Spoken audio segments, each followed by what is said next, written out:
Part one का statistics और probability का लेक्चर 21। और आज हम पढ़ेंगे चेबीशेव्स थ्योरम, यानी कि चेबीशेव्स थ्योरम क्यों यूज़ होता है और क्या उसकी प्रॉपर्टीज़ हैं। अच्छा, तो हम लोगों ने शायद लास्ट लेक्चर में हमने उसका निकाला था एम्पिरिकल रूल। ठीक है, एम्पिरिकल रूल हमने देखा था कि बेल शेप्ड अगर कर्व्ड हो, जिसे बेल शेप्ड कर्व को by the way normal distribution भी कहते हैं स्टेटिस्टिक्स में, लेकिन मैंने नॉर्मल डिस्ट्रीब्यूशन का नेम नहीं लिया आप लोगों के सामने तब, क्योंकि आप लोगों को अभी उससे ज़्यादा पता नहीं है। ठीक है, तो वो क्या होती है। तो जो चेबीशेव्स थ्योरम है वो क्यों यूज़ होता है उसकी तरफ जाते हैं। मैंने यहाँ पे एक ग्राफ है मेरे पास, ठीक है, दो कंपैरेटिवली आप लोगों को दिखाता हूँ। मेरे ख्याल से ये बैकग्राउंड ब्लैक है तो आप लोगों को शायद ज़्यादा समझ नहीं है, मैं इसका कलर चेंज ही कर लेता हूँ। ठीक है, तो इसका कलर वाइट कर लेते हैं, तब आप लोगों को समझ आएगी। ओके, ये ज़्यादा बेटर है। ठीक है, तो चेबीशेव्स थ्योरम की तरफ आते हैं। तो मेरे पास यहाँ पे डिस्ट्रीब्यूशन देख रहे हैं, एम्पिरिकल रूल की भी है और चेबीशेव्स इनइक्वालिटी की या थ्योरम, दोनों दोनों सेम ही चीज़ें हैं, कोई ज़्यादा फ़र्क नहीं है। ठीक है, तो उसकी तरफ आते हैं। देखें, एम्पिरिकल रूल में ये था कि 68% of data one standard deviation के अंडर था। ठीक है, यहाँ पे आप लोग देख सकते हैं, अगर मैं यहाँ पे आप लोग को दिखाऊँ। ठीक है, 68% में वो ये कह रहा था। ठीक है, 68% में यहाँ पे आ गया, तो 95% हमारे पास टू स्टैंडर्ड डिविएशन के अंदर आ जाएगा मीन के राउंड। ठीक है, इसी तरह ये, लेकिन नॉर्मली होता है ये कि ज़्यादातर स्टेटिस्टिक्स में बेल शेप्ड कर्व ही आता है, लेकिन कई बार ऐसा होता है, कुछ स्पेशल केसेस ऐसे होते हैं जिसमें जो हमारा डाटा का ग्राफ है, यानी कि नॉर्मल डिस्ट्रीब्यूशन नहीं आएगी हमें, वो कोई भी किस्म की डिस्ट्रीब्यूशन आ सकती है। जैसे कि मेरे यहाँ पे राइट साइड पे आप लोग देख सकते हैं कि ग्राफ है जो कि बेल शेप्ड नहीं है, ये कुछ कर्व्स हैं। ठीक है, उसका ग्राफ है। तो चेबीशेव्स थ्योरम ये कहता है कि at least 75% of the data around the mean, ये मीन है ना, ये पॉपुलेशन मीन आप देख रहे हैं, 75%, एटलीस्ट 75%, यानी कि एटलीस्ट उसके क्लोजली अबाउट है। प्रॉपरली 75 नहीं किया, सॉरी 78 कह रहा था, 75 है। ठीक है, अराउंड द मीन है, यानी कि यहाँ पे देखें, यहाँ पे 75% ऑफ द डाटा यानी कि इस रीजन के अंदर है, जो कि टू स्टैंडर्ड डिवीजन के अंदर है। और मैं इसकी वजह बताता हूँ कि इसमें वन स्टैंडर्ड डिवीजन क्यों नहीं ऐड हुआ, क्योंकि चेबीशेव्स थ्योरम में रिक्वायर्ड होता है कि जो हमारे पास ये कोफिशेंट है ना स्टैंडर्ड डिवीजन के आगे, ये वन से ज़्यादा हो, जो कि एक्चुअली टू है। ठीक है, तो वन अलाउ नहीं है इसमें, क्योंकि उसकी सेंस नहीं बनती इक्वेशन में डालने की। ठीक है, तो टू होता है, यानी कि इधर के हमारे पास टू है, तो वो इक्वेशन में आप लोग को आगे जाके समझाता हूँ। अब आगे देखते हैं कि 88.89% of the data around the mean वो है तीन स्टैंडर्ड डिविएशन के अंडर। ठीक है, अराउंड द मीन यहाँ पे। तो एनी डिस्ट्रीब्यूशन इसलिए लिखा है कि हम चेबीशेव्स थ्योरम को नॉर्मल डिस्ट्रीब्यूशन के लिए भी अप्लाई कर सकते हैं। कई बार ऐसा होता है कि क्वेश्चंस जो होते हैं स्टेटिस्टिक्स के, वर्ड प्रॉब्लम्स जो आती हैं, उनमें ये वर्ड नहीं यूज़ किया जाता कि जो हमारा ग्राफ या कर्व है वो बेल शेप्ड है या नहीं है, वो लिखा ही नहीं होता। ठीक है, तो उस केस में हमें कॉमन सेंस यूज़ करके एम्पिरिकल रूल की जगह ये यूज़ करना चाहिए, क्योंकि ये एनी डिस्ट्रीब्यूशन के लिए अप्लाई हो सकता है। एम्पिरिकल रूल सिर्फ नॉर्मल डिस्ट्रीब्यूशन यानी कि बेल शेप्ड कर्व के लिए यूज़ होता है। इधर लिख लेता हूँ बेल शेप्ड। ठीक है, bell shaped, only for bell shaped. ठीक है, तो ये किसी भी डिस्ट्रीब्यूशन के लिए यूज़ हो सकता है, उससे हमें आइडिया निकलेगा। ठीक है, तो अब मैं आप लोगों को एक प्रॉब्लम सॉल्व करके दिखाऊंगा, इसकी इक्वेशन भी समझाता हूँ कि क्या है, और ये काफ़ी इजी है। जैसे हमने एम्पिरिकल रूल का एक क्वेश्चन किया था ना, वही है। मसला ये है कि स्टेटिस्टिक्स में कॉन्सेप्ट ना ब्रोकन डाउन है, पहले आपको चीज़ें समझाई जाती हैं, फिर आगे जाके वही चीज़ें दोहराई जाती हैं, लेकिन ये डॉट्स हैं, असल में डॉट्स को कनेक्ट किया जाता है। लेकिन जब आप प्रोबेबिलिटी की तरफ जाएंगे ना, तो आप लोगों को ये चेबीशेव्स थ्योरम और एम्पिरिकल रूल ज़्यादा सेंस बनेगी। तो कहने का मकसद ये है कि अभी आप लोगों को सिर्फ इसको समझना है कि ये होता क्या है, इसका यूज़ केसेस अभी आप लोगों को नहीं पता, लेकिन जब हम प्रोबेबिलिटी की तरफ जाएंगे तो उसमें बेल शेप्ड कर्व बहुत ज़्यादा यूज़ होती है। ठीक है, और हाइपोथेसिस टेस्टिंग में इस तरह के कर्व्स बड़े आती हैं। ठीक है, स्पेशल जब हम टेस्टिंग करते हैं हाइपोथेसिस टेस्टिंग में। ठीक है, नॉर्मल डिस्ट्रीब्यूशन भी बहुत यूज़ होती है, और एक स्पेशल किस्म की डिस्ट्रीब्यूशन आती है जो हम आगे जाके देखेंगे। ठीक है, तो फिलहाल हम इसकी इक्वेशन की तरफ जाते हैं और एक प्रॉब्लम सॉल्व करते हैं, जिससे चेबीशेव्स थ्योरम आप लोगों को समझ आ जाए कि क्या होता है। अच्छा तो हम अब एक्चुअल थ्योरम की जो डेफिनेशन है उसकी तरफ आ जाते हैं। The percentage of the data that lies within k standard deviation is at least 1 - 1/k²। अच्छा ये के क्या है, बाय द वे के पहले बता देता हूँ। जो मैंने आप लोग को एम्पिरिकल रूल करवाए थे ना, ठीक है, उसके आगे कुछ कोफिशेंट्स से, जैसे 2 स्टैंडर्ड डिविएशन, इस तरह 3 स्टैंडर्ड डिविएशन। तो के क्या है, के असल में ये कोफिशेंट है जो स्टैंडर्ड डिविएशन के सिंबल के आगे लगा हुआ है, ठीक है। तो के है, यानी कि इधर K2 है, इधर 3 है, ठीक है। ये चीज़ आप लोग को क्लियर होनी चाहिए कि के इस इक्वेशन में किसको कह रहा है वो। तो के जो कोफिशेंट है स्टैंडर्ड डिविएशन के आगे वो है। इक्वेशन की जो रिक्वायरमेंट है, जो कंस्ट्रेन है यहाँ पे, वो है कि के ग्रेटर देन 1 होना चाहिए। जैसा कि मैंने अभी पिछली जो इसका पार्ट मैंने सेगमेंट किया था, उसमें मैंने कहा था कि के इज़ ग्रेटर देन 1 होना चाहिए, यानी कि ये 2 स्टैंडर्ड डिविएशन के बाद जाके आप अप्लाई कर सकते हैं। तो इसका थोड़ा सा हम प्रूफ देखते हैं कि ये ऐसा क्यों है। अगर मिसाल के तौर पे मैं के लेता हूँ, यहाँ पे थोड़ा सा करते हैं कि के मेरे पास अगर है 2, ठीक है, 2 यानी कि 2 स्टैंडर्ड डिविएशन के साथ मल्टीप्लाई हो रहा है, तो उसका निकल रहा है। तो इसका देखते हैं कि ये क्या है। और उसने कहा था एट लीस्ट यानी कि इसी स्टैंडर्ड डिविएशन के अराउंड डाटा है। और ये किसके लिए बात हो रही है, जिसके जो कर्व्ड है, जो शेप है ग्राफ का, वो नॉट बेल शेप्ड है, यानी कि बेल शेप नहीं है, बेल शेप नहीं है, ठीक है। तो ये चीज़ याद रखनी कि चेबीशेव्स का जो थ्योरम है या इक्वेशन है, वो किस लिए यूज़ होती है, जब ग्राफ हमें पता नहीं होता कि वो किस बेल शेप्ड का है कि नहीं, और अगर हमें पता भी हो कि वो बेल शेप नहीं है, तब भी हम यही अप्लाई करेंगे। तो ये डबल एच स्वॉर्ड है, आप लोग इसको यूज़ कर सकते हैं। तो इसकी तरफ आते हैं कि यहाँ पे के मेरे पास 2 है, तो इसकी एग्जांपल करते हैं। इक्वेशन में जब मैं पुट करूँगा तो वो ये कुछ हो जाएगा 1 - 1/2², ठीक है, क्योंकि के है ना, तो के की जगह मैंने 2 प्लग इन कर दिया, जो कि इसके इक्वल आ जाएगा 1 - 1/4, ठीक है, जो कि फिर किसके इक्वल आएगा 3/4 के, ठीक है। ये 4 है बाय द वे, ठीक है, 3/4। तो अगर 3/4 को मैं देखूँ डेसिमल में, तो वो बनता है मेरे पास 0.75। अब क्योंकि ये डेसिमल में है, तो मैं परसेंटेज में देखना चाहता हूँ इसका आंसर। तो 0.75 को मैं मल्टीप्लाई करूँगा 100 के साथ, तो मेरे पास क्या आएगा यहाँ पे 75%। और आपको याद है जो मैंने पिछली जो पिक्चर दिखाई थी, उसमें उसने क्या कहा था कि 75% of the data lie with in 2 standard deviation at least, ठीक है। एटलीस्ट का वर्ड याद रखना है। एटलीस्ट वो इसलिए कह रहा है कि इससे कम नहीं होगा, इससे ज़्यादा हो सकता है, ठीक है, 75 से कम नहीं होगा। और एटलीस्ट इसलिए उसने इक्वेशन में या डेफिनेशन में यूज़ किया। तो इसका मतलब ये है कि इधर लिख ही लेते हैं, बल्कि data lie with in 2 standard deviation of the mean, ठीक है, यानी कि मीन है उसके अराउंड 2 स्टैंडर्ड डिविएशन का जो डाटा है वो है 75% ऑफ द डाटा, यानी कि 75% ऑफ द डाटा यहाँ पे लिख ही लेते हैं। ये देखें 75% of the data lie with in 2 standard division of the mean, ठीक है। अब अगर K3 हो हमारे पास, यहाँ पे एक और क्वेश्चन पैदा होता है ना, अगर K3 हो हमारे पास तो क्या होगा। इक्वेशन वही है 1 - 1/3 का स्क्वायर, ठीक है। तो इसका आ जाएगा हमारे पास 1 - 1/9, जो कि इक्वल आएगा 8/3 के, ठीक है, जो कि फिर हमारे पास इक्वल आएगा 0.89, ठीक है, 89।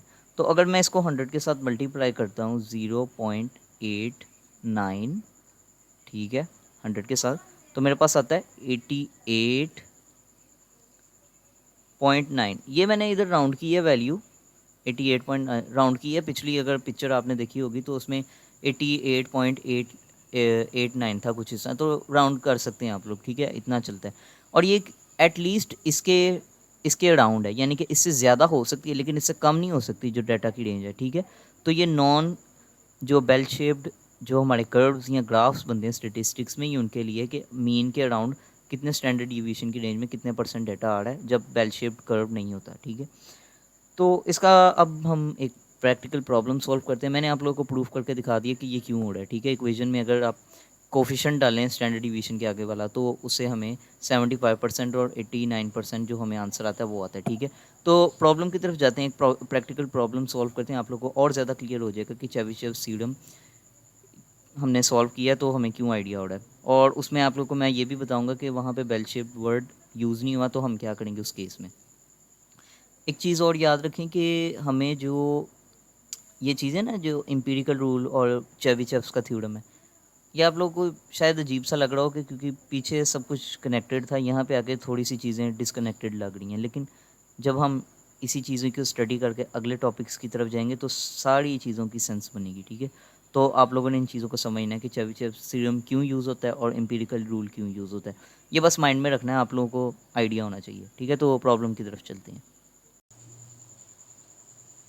क्वेश्चन की तरफ आते हैं। तो क्वेश्चन क्या कह रहा है, in a town that average income is 34,200 with the standard deviation $2,200, ठीक है। what percentage of home earns between 29,800 and $38,600। तो इसके कहने का मतलब क्या है, मतलब ये है कि जो हमारे पास यहाँ पे उसने कहा है कि हमें स्टैंडर्ड डिवीजन दे दिया और मीन दे दिया, ठीक है। तो हमने क्या करना है कि हमें परसेंटेज फाइंड करनी है कि कितने परसेंट डाटा जो है वो, कितने परसेंट लोगों का डाटा है, इतनी रेंज में लोग अर्न करते हैं। ये बेसिकली क्वेश्चन है। अगर आप यहाँ पे गौर करें तो क्वेश्चन यहाँ पे ये है कि यहाँ पे एम्पिरिकल रूल लगेगा या जो हमने चेबीशेव थ्योरम किया वो लगेगा। तो एक बात याद रखें कि अगर क्वेश्चन में ना कहीं पे भी नहीं ना मेंशन्ड बेल शेप्ड, ठीक है, तो इसका मतलब ये आपको कंपलसरी ये है कि आप चेबीशेव थ्योरम यूज़ करें, ठीक है। तो मैं यहाँ पे आप लोग को बता देता हूँ, तो आपने चेबीशेव थ्योरम यूज़ करना है क्योंकि यहाँ पे कहीं लिखा नहीं है कि बेल शेप्ड कर्व है। और चेबीशेव थ्योरम की ये प्रॉपर्टी है कि वो बेल शेप्ड कर्व के लिए भी यूज़ हो सकता है, क्योंकि हमें अगर नहीं पता ये बेल शेप्ड कर्व है तब भी हम ये यूज़ करेंगे। तो बाय द वे हम क्वेश्चन की तरफ सॉल्व करते हैं। तो एवरेज हमारे पास क्या है, यानी कि पहले तो यहाँ पे डाटा लिख लेते हैं ना कि क्या हो रहा है, ठीक है। तो यहाँ पे लिख देता हूँ म्यू, क्योंकि हमें नहीं पता ये पॉपुलेशन नहीं है, सैम्पल है, तो इसीलिए मैं पॉपुलेशन यूज़ करूँगा। तो म्यू है मेरे पास, यानी कि पॉपुलेशन सैम्पल, वो है मेरे पास 34,200, ठीक है। तो ये है मेरे पास। अब जो स्टैंडर्ड डिविएशन है वो मेरे पास, बल्कि इसका सिंबल ही यूज़ करना ज़्यादा बेहतर है, क्योंकि कई बार ऐसा होता है कि लिखने में ज़्यादा टाइम लग जाता है, ठीक है। तो इसका मैं सिंबल यूज़ करूँगा।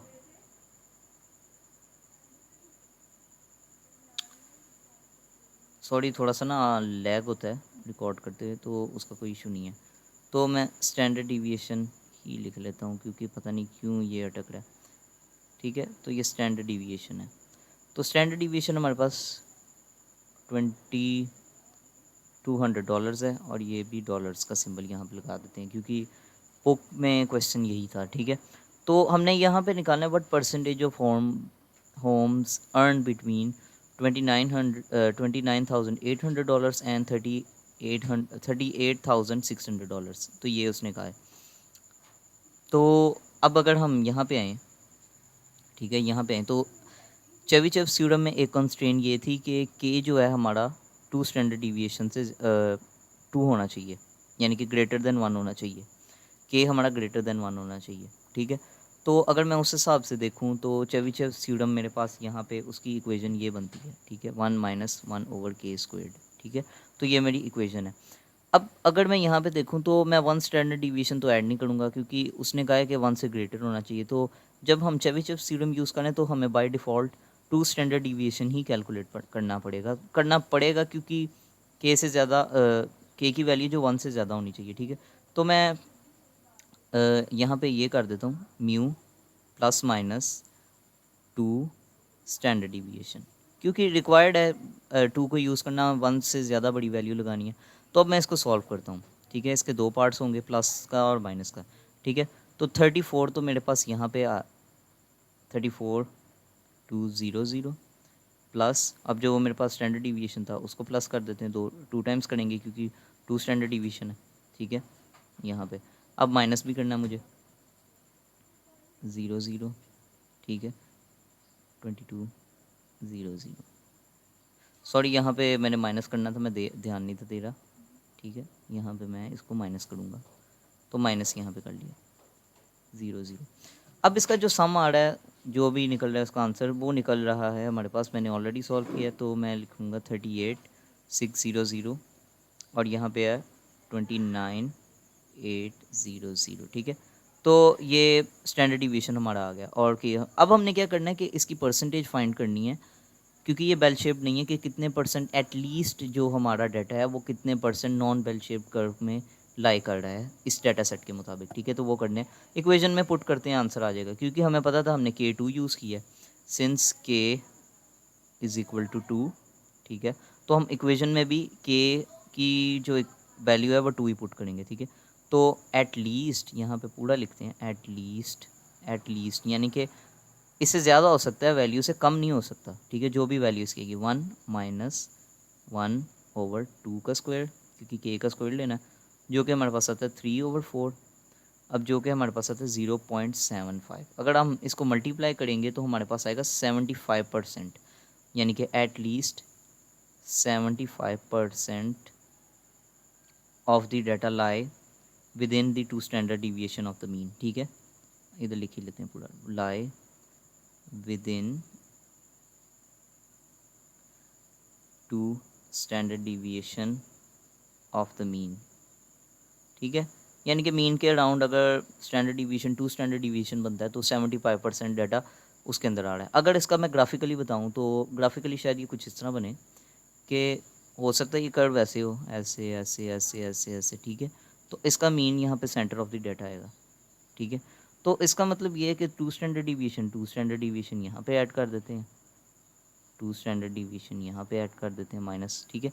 तो इसका मतलब ये है कि 75% डाटा इस तरह इसके अंदर है, ठीक है।